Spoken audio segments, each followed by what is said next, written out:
कहाँ रह गई ये चंदा? अब तक तो इसे आ जाना चाहिए था। पुनीत ने अपनी घड़ी में टाइम देखा तो 9 बज चुके थे और उसने जैसे ही पीछे पलटकर देखा, चंदा खड़ी मुस्कुरा रही थी। बदमाश, डरा दिया ना हमका। देखो हम तुम्हारे लिए क्या लाए हैं। ऐसा कहकर उसने अपनी जेब से एक डिबिया निकाली।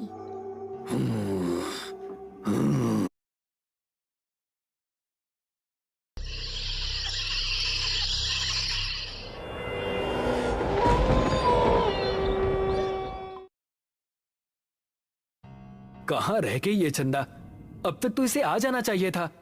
पुनीत ने अपनी घड़ी में टाइम देखा तो 9 बज चुके थे और उसने जैसे ही पीछे पलटकर देखा, चंदा खड़ी मुस्कुरा रही थी। बदमाश, डरा दिया ना हमका। देखो हम तुम्हारे लिए क्या लाए हैं। ऐसा कहकर उसने अपनी जेब से एक डिबिया निकाली।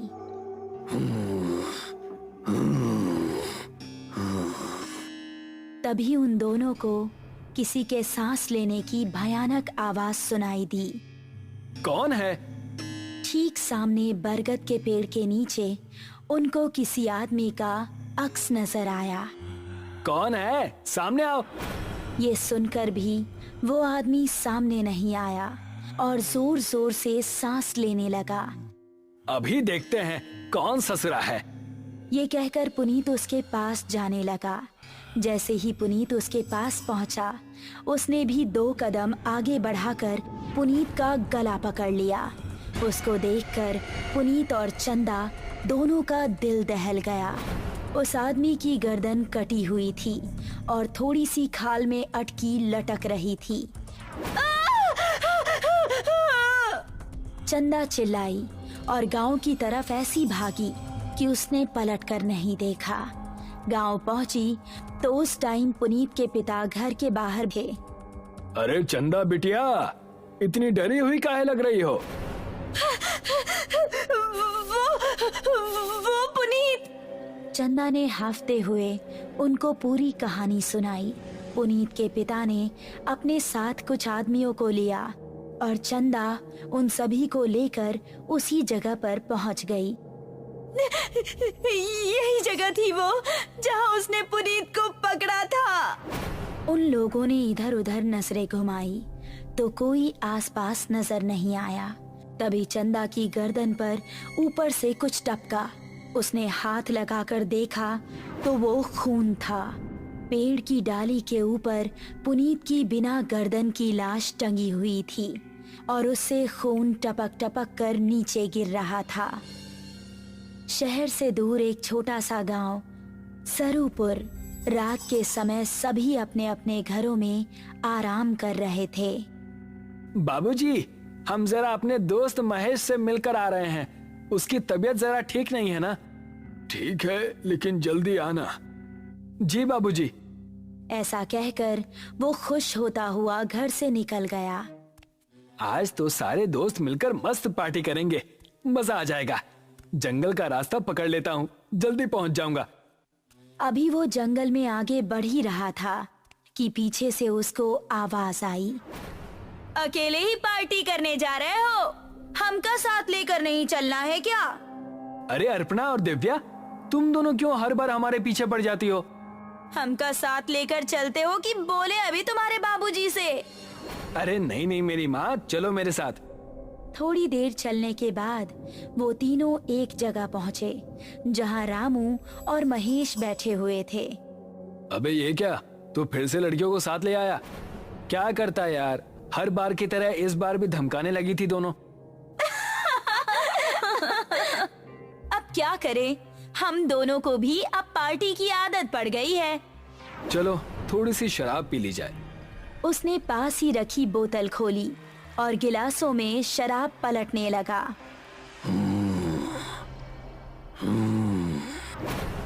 तभी उनको किसी के सांस लेने की आवाज सुनाई दी। उन्होंने देखा तो पांचों के रोंगटे खड़े हो गए। सामने से कठमुंडू चलता हुआ आ रहा था। उन्होंने कदम बढ़ाए ही थे कि तभी कठमुंडू ने दिव्या को पीछे से पकड़ लिया। उसने दिव्या को इतनी जोर से कसा कि उसके मुंह से खून निकल गया।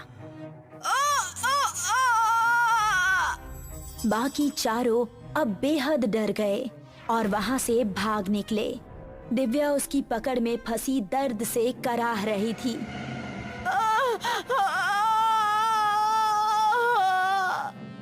उसने दिव्या को जमीन पर धक्का दिया और उसके ऊपर आ गया।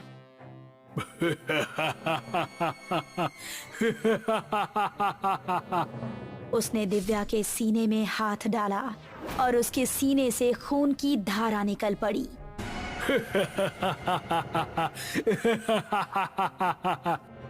बाकी चारों इतना डर चुके थे कि उनको खबर भी नहीं थी कि वो किस दिशा में भाग रहे हैं। वो काफी देर तक भागते रहे। अब अपर्णा की हालत खराब हो चुकी थी। वो आ जाएगा, रुकने का समय नहीं है। ऐसे कब तक भागते रहेंगे? हम जा कहाँ रहे हैं, कोई बताएगा? हम रास्ता भूल चुके हैं, हमें नहीं पता कि गांव किस तरफ है। क्या कह रहे हो तुम? फिर तो हम सबका बचना नामुमकिन है। तभी पेड़ के ऊपर से एक हाथ आया और उसने महेश का गला पकड़ लिया। ये हाथ कठमुंडू का ही था। राकेश ने महेश का पैर पकड़कर उसे बचाना चाहा, लेकिन कठमुंडू ने उसको पूरी तरह से ऊपर खींच लिया और वो तीनों चिल्लाते हुए वहां से भाग निकले। वो देखो, सामने वो घर, उसके अंदर चलते हैं। वो तीनों एक घर के अंदर घुस गए और राकेश ने जल्दी से दरवाजा बंद कर दिया। तभी कोई जोर जोर से दरवाजा पीटने लगा। तीनों का शरीर इस समय बुरी तरह से कांप रहा था। दरवाजे की धम धम उनके दिल को दहला रही थी। तभी खिड़की से कठमुंडू का एक हाथ अंदर आया और उसने अपर्णा का हाथ पकड़ लिया। बचाओ! अगर ये यहाँ है तो दरवाजे पर कौन है? राकेश ने दरवाजा खोला तो सामने गांव के बिरजू काका थे। बिरजू काका जल्दी से अंदर आए। उन्होंने कठमुंडू का हाथ पकड़ा और छुड़ाने लगे। कठमुंडू उनके छूते ही चीखने लगा।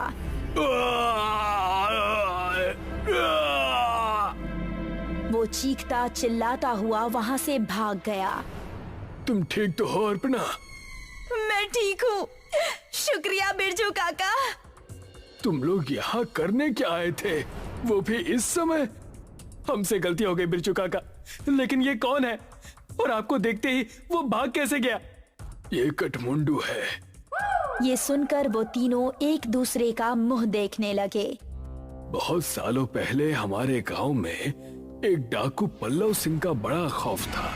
गांव में एक बूढ़ी औरत रहती थी जिसका एक ही बेटा था। उसने धूमधाम से अपने बेटे की शादी की। शादी के अगले ही दिन डाकू पल्लव सिंह ने हमला बोल दिया।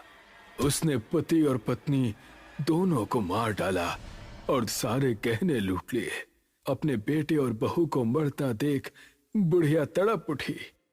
पल्लव सिंह, जिस सोने के लिए तूने मेरा परिवार उजाड़ दिया, यही सोना तेरे लिए अभिशाप बन जाएगा। तू कभी नहीं मरेगा, सिर्फ भटकता रहेगा और इस सोने से हमेशा दूर भागेगा। ये सुनते ही पल्लव सिंह हंसता हुआ वहां से चला गया। कुछ दिन बाद पल्लव सिंह के ही एक आदमी ने उस पर हमला कर दिया। वो उसकी जगह सरदार बनना चाहता था, लेकिन पल्लव सिंह तलवार के हमले से भी नहीं मरा। उसकी गर्दन आधी ही कटी और थोड़ी सी खाल में अटक कर रह गई। उसने अपने सभी साथियों को मार गिराया। उसने अपने उंगलियों में जितनी भी सोने की अंगूठियां पहनी थीं, वो गर्म होने लगी और उसके हाथ जलने लगे। बुढ़िया का श्राप अब शुरू हो गया था। उसने सभी अंगूठियां उतार फेंकी और जंगल में भाग गया। तब से अब तक वो जंगल में ही रहता है। मेरे छूने से वो इसलिए भाग गया क्योंकि मेरे हाथ में ये सोने का कड़ा है। ये कहानी सुनकर वो तीनों हैरान रह गए। चलो यहाँ से निकलो, वो फिर से आ सकता है। बिरजू काका को रास्ता पता था, इसलिए वो तीनों उनके पीछे पीछे जा रहे थे। जब वो जंगल की सरहद पर आ पहुंचे थे, तभी कठमुंडू वहां आ गया। उसने अपर्णा का पैर पकड़ लिया।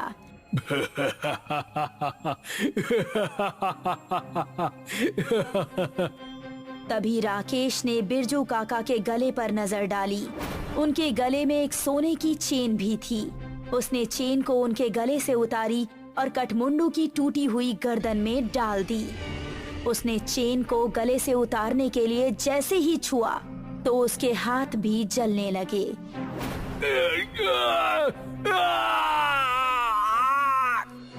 वो वहां से भाग निकला। उसके बाद वो चारों गांव के अंदर ही जाकर रुके। जब उनको देख गांव वाले इकट्ठा हुए तो उन्होंने सबको अपने साथ बीती हुई घटना सुनाई। वो दिन था और आज का दिन है। गांव के सभी लोग हमेशा अपने साथ सोने की कोई ना कोई चीज जरूर रखते हैं और अभी भी उनको जंगल में कहीं ना कहीं कठमुंडू नजर आता ही रहता है। बहुत पुरानी बात है। राजपुर गांव में एक बहुत बड़ा तालाब था। उस तालाब के किनारे ही एक बरगद का पेड़ था। गांव की सभी स्त्रियां त्योहारों पर खूब सज धज कर उस पेड़ की पूजा करती थीं। गांव में ये मान्यता थी कि बरगद बाबा सभी की मनोकामना पूरी करते हैं। पूजा में पूड़ी, गुलगुले, हलवा और खीर चढ़ाया करती थीं। उसी पेड़ से कुछ ही दूरी पर एक बांस का झुरमुट था, जिसमें एक सिरकटा भूत रहता था। वो सन्नाटा होते ही बांस के झुरमुट से निकलकर आने जाने वाले लोगों को बहुत परेशान करता था। उसके डर की वजह से कोई उधर अकेले नहीं जाता था।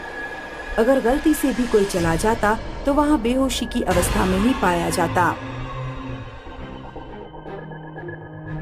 ये गांव की औरतें बरगद के पेड़ की पूजा करती हैं और इतने अच्छे अच्छे पकवान चढ़ाती हैं, मुझे कभी कोई नहीं पूछता। बरगद पर चढ़ाई जाने वाली सारी चीजें देखकर उसे बहुत गुस्सा आता था। उसकी भी इच्छा होती थी कि लोग उसकी भी पूजा करें, लेकिन उसकी हरकतों से सब लोग उस बांस के झुरमुट के पास फटकते भी नहीं थे। एक बार बंसी नाम का एक किसान शहर से एक गाय खरीद कर ला रहा था, परंतु उसे गांव पहुंचते पहुंचते बहुत रात हो गई। अब क्या करूं? वो सिरकटा भूत तो मेरा रास्ता जरूर रोकेगा। आज तो बड़ी अच्छी दावत उड़ाऊंगा मैं। बंसी जैसे ही आगे बढ़ा तभी उसने देखा कि गाय आगे बढ़ नहीं रही है। वो उसको कितना भी हाँकने की कोशिश करता, वो अपनी जगह से टस से मस नहीं हुई, बल्कि थोड़ी थोड़ी देर में वो उछलने लगती।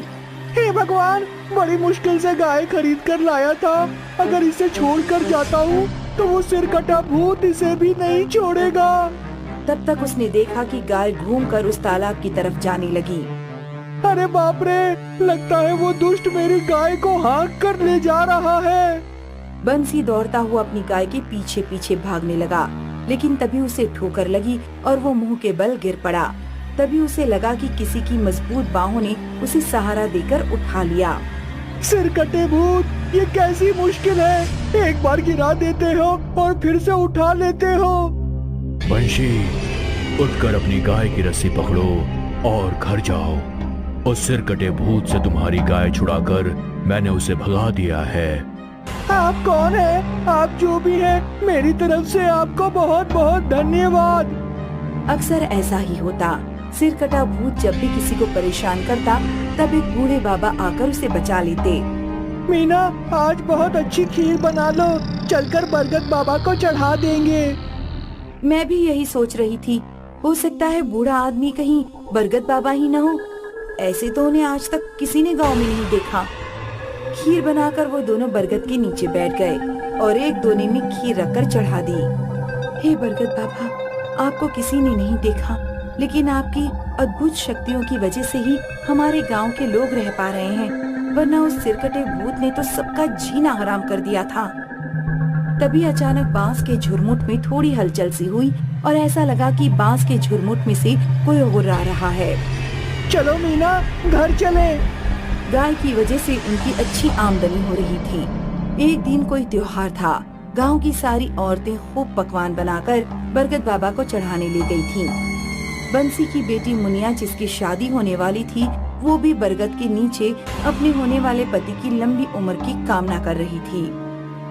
वाह, देखो सारी औरतें कैसे सज धज के पकवान चढ़ा रही हैं। और वो बंशी की छोकरी तो बड़ी छम छम पायल खनका रही है। आज इसको अपना शिकार बनाता हूँ। सभी औरतें वहाँ से वापस आ गईं, लेकिन मुनिया की पायल कहीं गिर गई। उसी को ढूंढने के लिए वो वहाँ रुक गई। अब आएगा मजा। वो उसके पास गया। तुम्हारी पायल खो गई है क्या? हाँ, तुमको कैसे पता? मैं जानता हूँ वो कहाँ है।